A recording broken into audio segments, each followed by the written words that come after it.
Fala galera, beleza? Seja bem-vindo a mais um vídeo do canal. Hoje eu vou falar sobre o futebol na cidade de Turim. Então, como eu vou dividir em quatro etapas, né, o vídeo, vou falar um pouquinho sobre a cidade, né, que é a cidade que tem o maior número de títulos nacionais dentro da Itália. É, Em relação ao campeonato italiano, eles já somaram 43 conquistas contra 39 da cidade de Milão. Já na Copa da Itália, há 20 conquistas, né, contra 16 da cidade de Roma. E aí, quando você soma os dois torneios nacionais, a cidade de Turim então conta com 63 títulos contra 54 de Milão na segunda posição. Também falar um pouquinho, fazer um resumo, né, histórico aí dos principais títulos, da história dos títulos de Juventus e da Torino, que é os dois clubes aí os mais importantes da cidade. Vou falar sobre um acidente aéreo que aconteceu com o clube da Torino no final dos anos 40, né, 1940. E um pouquinho dos dois estádios dos dois clubes, né? Na verdade, não dos dois clubes, né? Porque eles são estádios públicos, né? A maioria deles, e os clubes foram revezando ali entre alguns estádios, teve muita mudança de estádio para os dois clubes, né?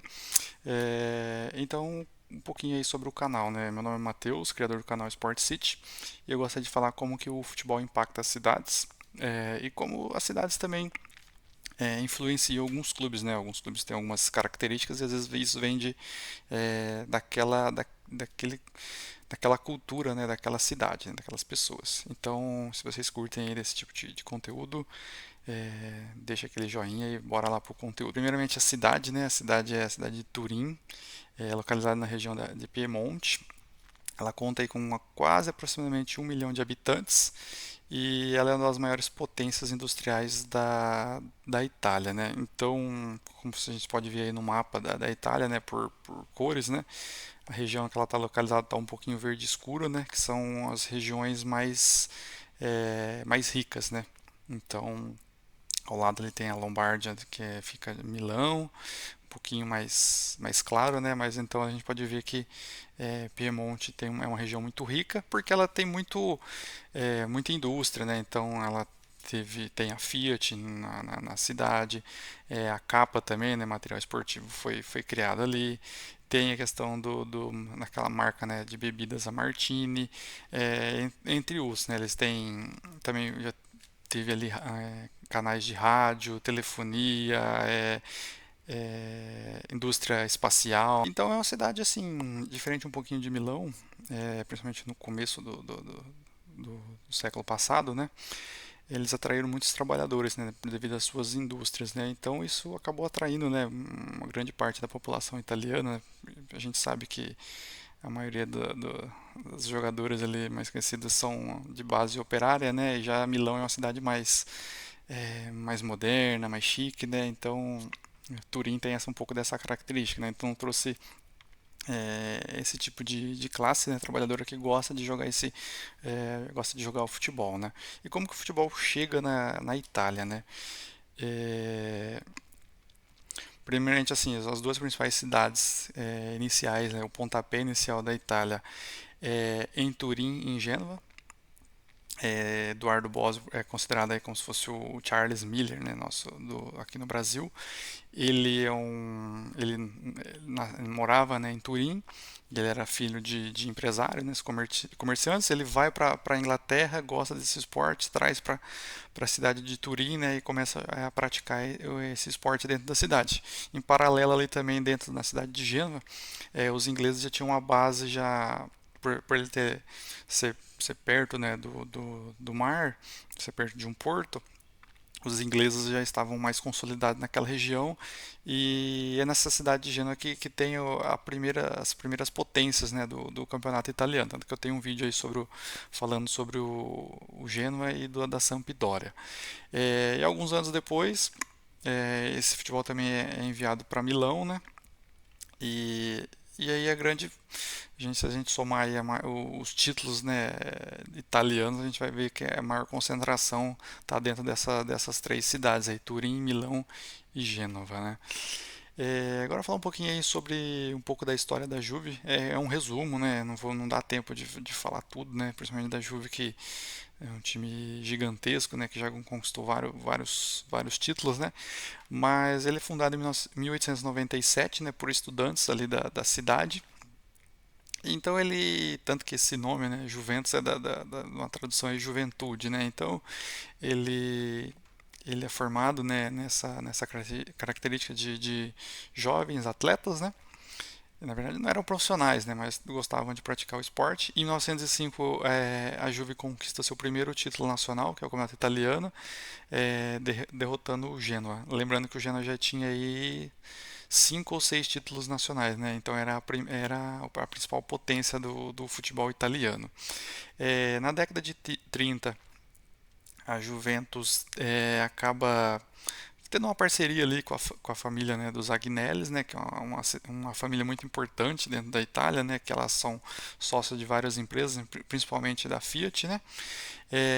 Isso acaba melhorando, né, o cenário econômico da Juventus, e a Juventus nos anos 30 ela conquista 5 campeonatos italianos e começa a se é, mostrar, né, que seria uma das principais potências do futebol italiano, né? Lembrando que nesse período era muito disputado, né? Tinha vários clubes com vários títulos, mas o principal ali era o Genoa e o Prevercelli, com os maiores vencedores, né? Em 1958, a Juventus então passa a ser o maior time, né, a ter mais campeonatos italianos, né? Então ele conquista 10 títulos e ganha ali o direito de ter a estrelinha no escudo, né? Então ele ganha uma estrela representando seus 10 títulos nacionais.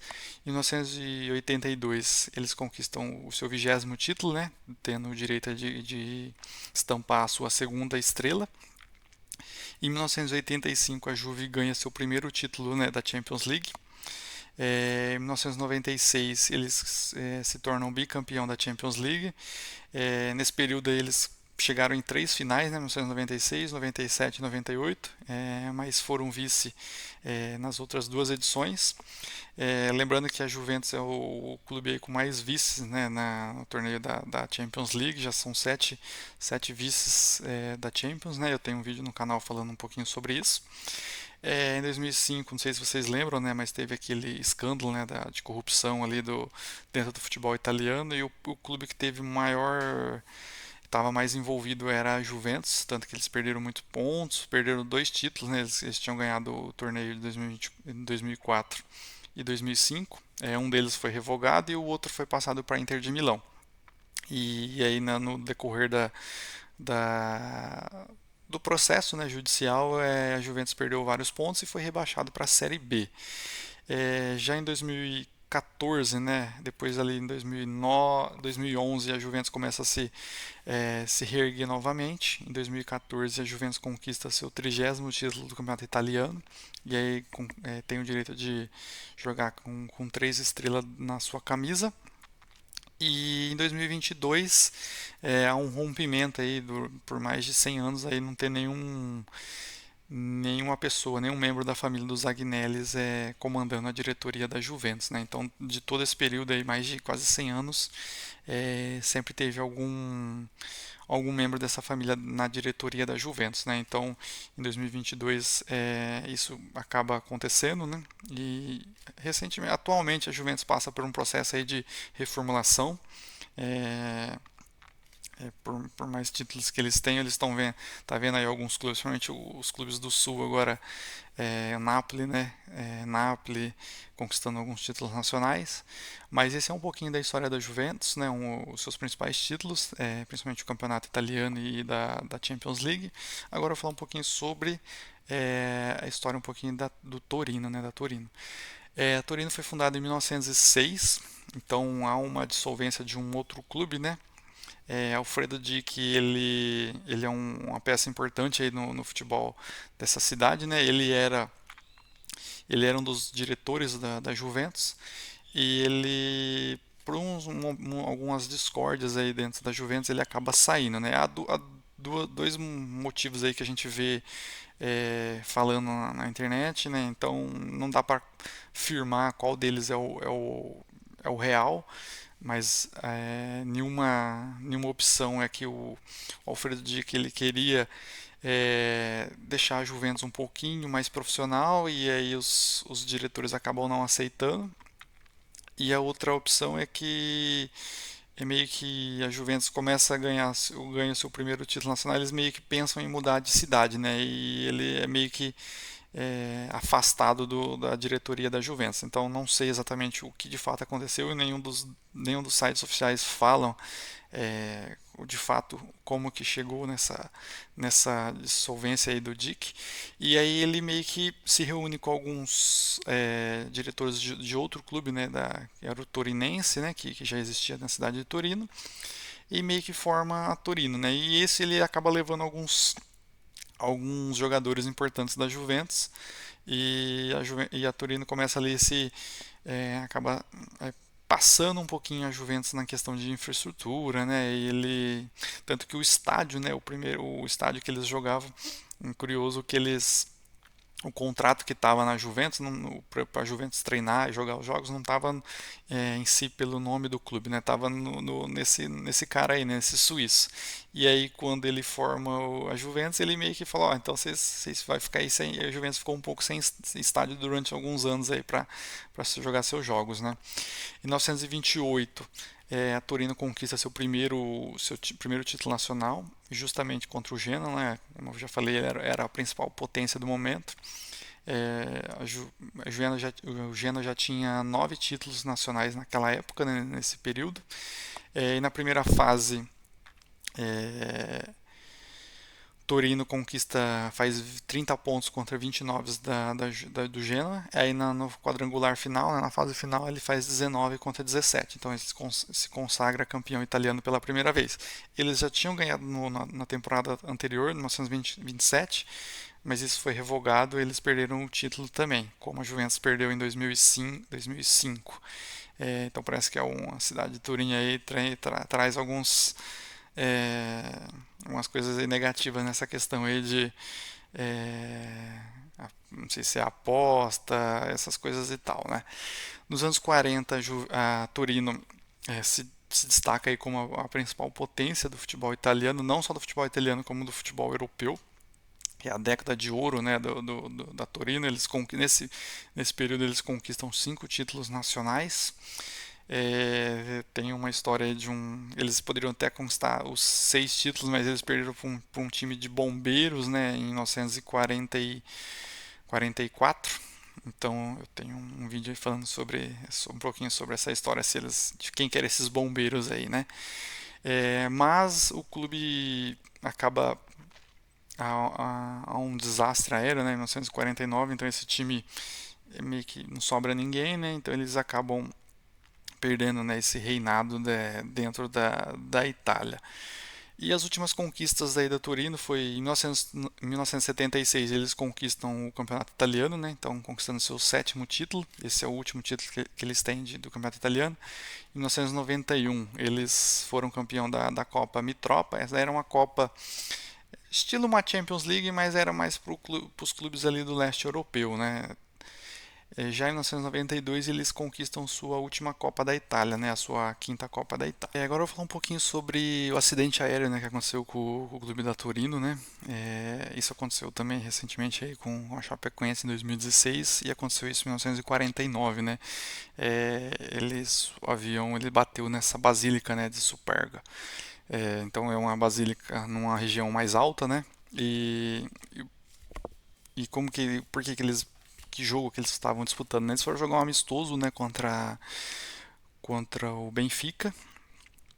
E isso era muito comum, né, naquela época, né? Os torneios europeus ainda não tinha se formado a Champions League, né? Então os principais clubes aí viajavam, participavam de vários amistosos. E então eles saem de Lisboa, passam em Barcelona, né? Faz uma escala em Barcelona, depois eles partem para Turim, né? E aí nesse dia tava um tempo mais chuvoso, né, com neblina, e eles acabam batendo no muro ali, né, que tem um pouquinho da localização ali do onde que acontece, né? E tanto que aí o jogador mostra também uma foto aí dos jogadores da Turino no velório, né? Isso comoveu ali a cidade de Turim, não só a cidade, né? O mundo, o país inteiro da Itália, né? E por quê, né? Porque assim, por mais que a pessoa, do fato humano, já é uma coisa muito triste, né? Como aconteceu com a Chapecoense, é uma coisa muito as pessoas ficam, né, impressionadas ali, né, com o que aconteceu, mas a Turino também era uma potência na época, né, ela era a maior potência daquela década, né, então ele tinha acabado a Segunda Guerra Mundial e a Turino dispara ali como a principal potência daquele momento, né, então ali craques ali como Mazzola, entre outros, tanto que era em algumas edições aí de jogos da Copa do Mundo ou pela seleção italiana, praticamente ia o time inteiro da Torino disputar os jogos, né? E então eles ganharam ali cinco campeonatos italianos, né? E uma Copa da Itália nesse período aí de aproximadamente uns 7 anos, né? Então eles foram apelidados aí da Grande Torino, né? Agora eu vou falar um pouquinho sobre os estádios, né? Um pouco dos estádios dos clubes, e é um pouco meio confuso mesmo, gente. Eu sofri um pouquinho aí para tentar fazer uma cronologia dos fatos aí do que aconteceu, porque assim, na Itália é um pouco mais comum o estádio pertencer ao estado, à cidade, ao município, do que ter estádios particulares igual é aqui no Brasil, né? Então, nesse cenário aí, o clube joga um estádio, um jogo aqui, um jogo ali, uma temporada ali, e depois fica 20 anos numa temporada jogando no outro estádio. Então, pode ser que nesse período ali não é certinho que ele jogou só naquele estádio e dali ele pulou para um outro estádio. Eu não vou colocar todo, senão vai ficar muito longo, né, toda essa trajetória, né? Então, ali na parte de cima é um pouco dos estádios que a Turino jogou, os principais, né? Então ele jogou no velódromo de Humberto, né? Que era onde como que eu falei lá, né? Foi nesse estádio aí que a Juventus foi meio que sacado, né? De disputar ali no começo do século, é, no século XX. É, depois eles passam pelo outro estádio, o Corso Casale, o Lato Ferrovia. Depois eles vão jogar no estádio do Filadélfia, né? Eles jogaram de 1926 a 1958. Então foi nesse estádio aí que as maiores conquistas de Turino foram realizadas. De 1960 a 1990 eles jogam no Comunale, né? Que é o estádio olímpico. Essa foto abaixo aí, né? Depois de 1990 a 2006 eles jogam no estádio Delle Alpi, que foi um estádio também criado para a Copa do Mundo.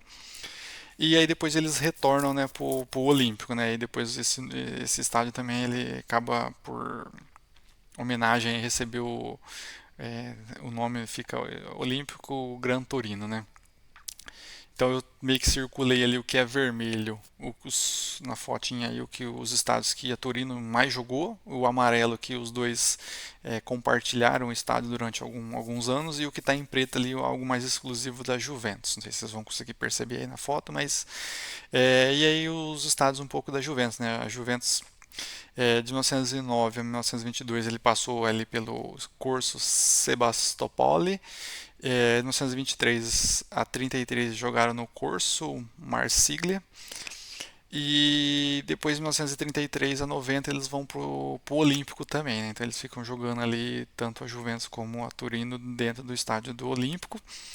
Em 1990 também, assim como a Torino e a Juventus também vai jogar no estádio Delle Alpi. Aí eles jogam praticamente até 2011, quando aí a Juventus cria de fato um estádio particular que é o Allianz, né? O Allianz Estádio, né? E aí a Juventus começa a disputar os jogos nesse estádio seu particular, né? É, então, galera, esse era um pouco do conteúdo que eu tinha falado sobre o vídeo de hoje, né? Um pouquinho dessa cidade aí tão importante, né, para o futebol italiano, né? Dois clubes importantes. Claro que a Juventus tem um peso muito maior aí nos títulos, tanto nos títulos nacionais, como na Champions League, mas a Torino também não fica, assim, fica atrás, mas ela tem uma história muito interessante, muito legal, né? São 7 títulos do campeonato italiano, são 5 Copas da Itália, é um clube ali também que tem uma base muito forte, né? Muito sólida, mas aí depois que houve o acidente, né, aéreo, o Torino meio que passou por um momentos aí de turbulência, já foi rebaixado várias vezes, né?